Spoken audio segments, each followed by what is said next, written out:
అమ్మవారి నవరాత్రులుగా చేస్తారు. నవరాత్రులుగా చేయుట అన్న మాటకి ఉన్న అర్థాన్ని జాగ్రత్తగా పరిశీలించవలసి ఉంటుంది. నవరాత్రులు అంటే 9 రాత్రులు అని. నిజానికి 9 రాత్రులుగా చేయడానికి రాత్రుళ్ళు చేసే ఉపాసన ఏం ఉండదు. రాత్రి మనం పూజ చేస్తామా, రాత్రి భజన చేస్తామా, రాత్రి జాగరణ చేస్తామా, ఏమీ చెయ్యం. కానీ నవరాత్రి అంటాం. వసంత నవరాత్రులు, గణపతి నవరాత్రులు, శారదా నవరాత్రులు ఎప్పుడు రాత్రి శబ్దాన్ని ప్రయోగిస్తారు. రాత్రి శబ్దాన్ని ఎందుకు ప్రయోగిస్తారు అంటే రాత్రి వేళ ఉన్న వస్తువు ఉన్నట్లు కనపడదు. అది దొంగో తెలియదు, దొంగో తెలియదు, తాడో తెలియదు, పామో తెలియదు. అంటే అజ్ఞానమునకు ప్రతీక చీకటి.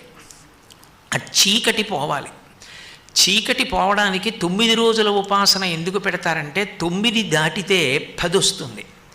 10 వస్తే 1 పక్కన 0 అయిపోతాడు.